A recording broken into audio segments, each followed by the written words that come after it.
wabarakatuh. Selamat datang di channel YouTube Reni Novalia, tempatnya belajar kimia itu asik.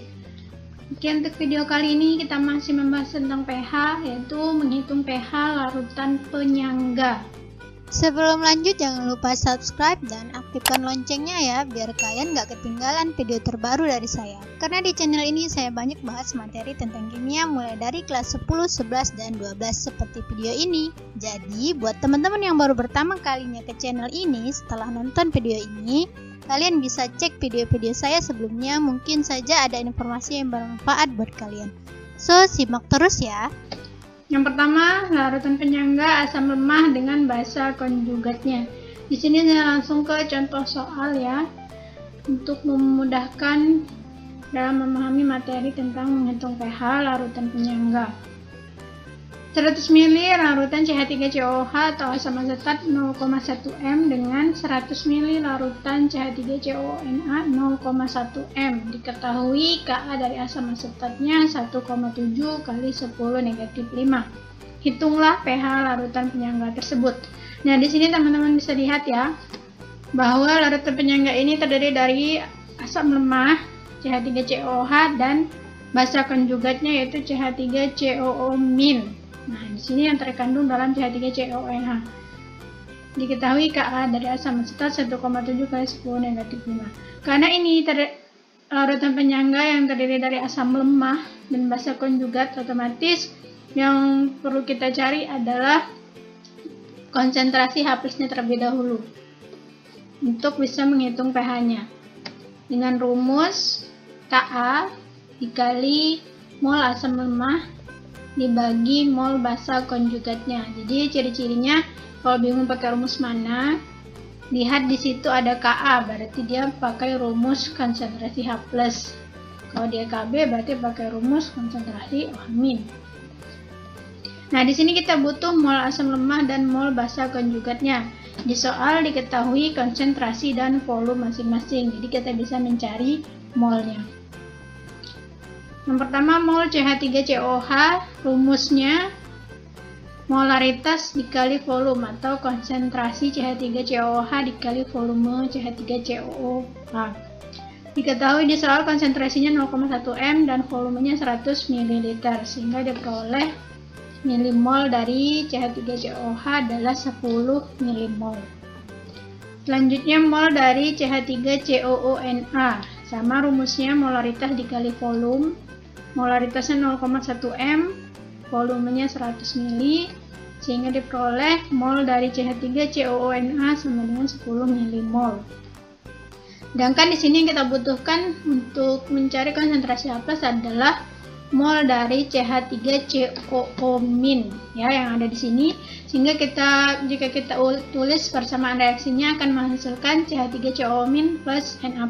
Nah, situ kita bisa tahu bahwa koefisiennya sama-sama 1 ya, sehingga dapat disimpulkan bahwa mol CH3COO- itu sama dengan mol CH3COONA, yaitu 10 milimol. Nah, di sini datanya sudah kita peroleh, sehingga kita bisa menghitung konsentrasi H+-nya. Ka dikali 10 milimol per 10 milimol, otomatis di sini habis ya, atau 1, sehingga hasil konsentrasi H+ sama dengan Ka, yaitu 1,7 kali 10 negatif 5.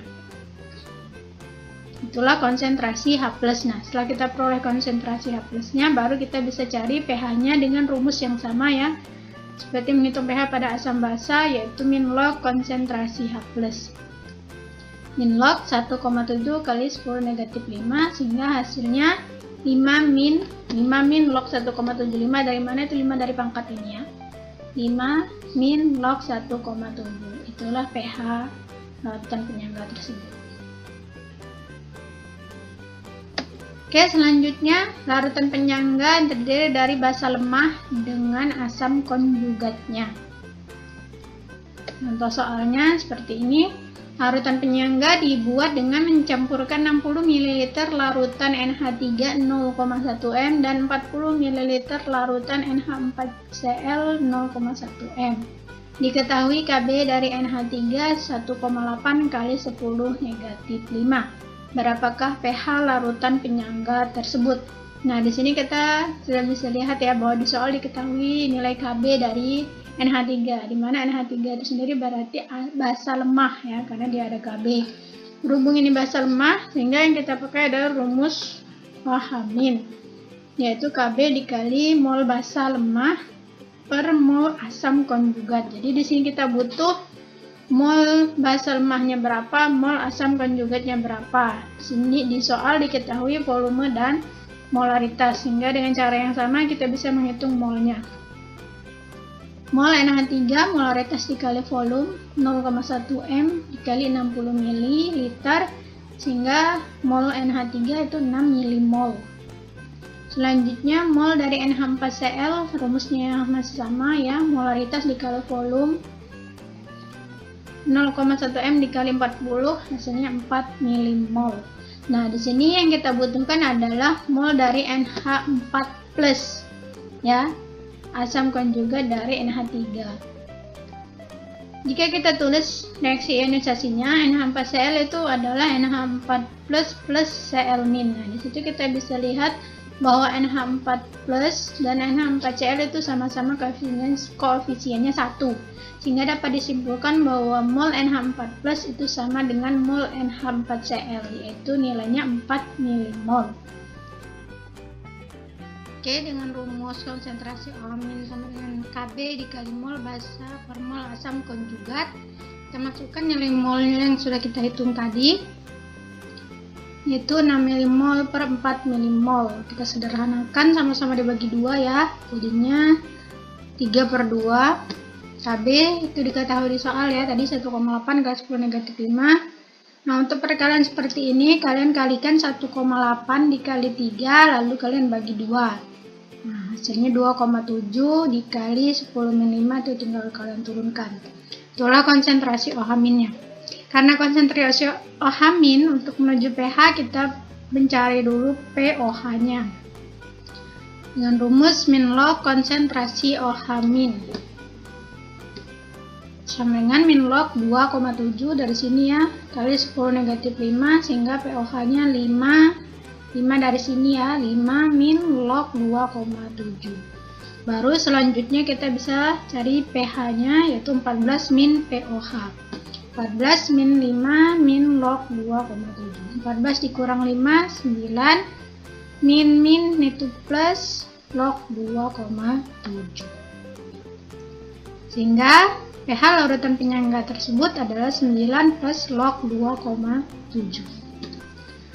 Sini saya berikan contoh soal tambahan lainnya, yaitu larutan 25 ml NH4OH 0,2 m, diketahui Kb-nya 10⁻⁵, dicampurkan dengan 25 ml larutan HCl 0,1 m. pH larutan yang terjadi adalah, nah jadi ini bentuk soal pilihan jamaknya biasanya seperti ini untuk larutan penyangga ya. Kalau bingung pakai rumus OH- atau H+, lihat di sini ada Kb. Kb itu ciri dari basa. Jadi otomatis kita akan menghitung konsentrasi OH-nya. Nah, karena di situ larutan 25 ml NH4OH 0,2 m dicampurkan ya. Ada kata-kata dicampurkan dengan 25 ml larutan HCl 0,1 m.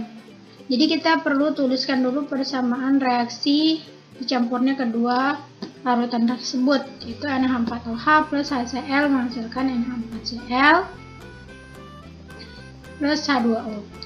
5 milimol itu dari mana? Dari perhitungan milimol NH4OH ya. Sama seperti perhitungan sebelumnya, molaritas dikali volume. Molaritas NH4OH di soal 0,2, volumenya 25, jadi tinggal dikalikan. Begitupun milimol HCl nanti ya. Jadi hasilnya 5 milimol dan 2,5 milimol. Jadi ini HCl, volume HCl dikali molaritas HCl. Nah, karena yang lebih kecil adalah milimolar HCl, berarti HCl bertindak sebagai reaksi pembatas, sehingga yang bereaksi adalah sebanyak milimol HCl, yaitu min 2,5 milimol min 2,5 milimol, dan hasil reaksi dari NH4Cl juga sebanyak plus 2,5 milimol. Jadi tinggal kita kurangkan, 5 dikurang 2,5 hasilnya 2,5 milimol. Ini HCl habis, asam kuatnya, dan tersisa garam di sini. Dan tersisa di sini larutan NH4Cl yaitu sebanyak 2,5 milimol. Nah, dari sini baru kita bisa hitung konsen. Nah, di situ ya kita bisa simpulkan dulu bahwa mol basa lemahnya NH4OH yang tersisa itu 2,5 milimol, sedangkan mol asam konjugatnya yang terdapat pada NH4Cl, dimana molnya akan sama dengan mol NH4+, karena jika kita tulis reaksi ionisasinya adalah NH4+ plus Cl- ya, jadi koefisiennya sama-sama 1, sehingga molnya sama yaitu 2,5 milimol. Nah, dari sini kita sudah bisa menghitung konsentrasi OH-nya dengan rumus Kb kali mol basa lemah mol asam konjugat yang tersisa ya. Mol basa lemahnya 2,5 milimol, mol asam konjugatnya juga 2,5 milimol. Itu dari sini ya, dari ini yang tersisa tadi. Jadi kita simpulkan juga, sehingga di sini konsentrasi OH- itu akan sama dengan Kb. Karena apa? Karena di sini sama-sama 2,5 milimol, sehingga habis ya, atau sama dengan 1. Diketahui di soal Kb nilainya 10 negatif 5. Jadi konsentrasi OH- adalah 10 negatif 5. Nah, jadi sebelum ke pH, karena ini yang diketahui konsentrasi OH- yang kita peroleh, jadi kita terlebih dahulu cari pOH-nya dengan rumus yang sama, min log konsentrasi OH- min log 10 negatif 5. Nah, jadi kalau teman-teman ketemu soal tipe seperti ini, tidak ada angka di depan 10 ini, maka itu akan lebih mudah dalam perhitungan ya, yaitu min log 10 negatif 5, maka hasil dari pOH adalah 5. Kalau min log 10 negatif 3, berarti pOH-nya 3. Seperti itu ya. Nah, baru kita bisa cari pH-nya dengan rumus 14 min pOH. 14 dikurang 5, hasilnya 9. Sehingga dari soal itu tadi, jawabannya yang paling tepat adalah yang D. Oke, cukup sekian penjelasan dari saya. Semoga bermanfaat. Jangan lupa share ke teman-teman yang lain. Saya akhiri, wassalamualaikum warahmatullahi wabarakatuh. Salam semangat!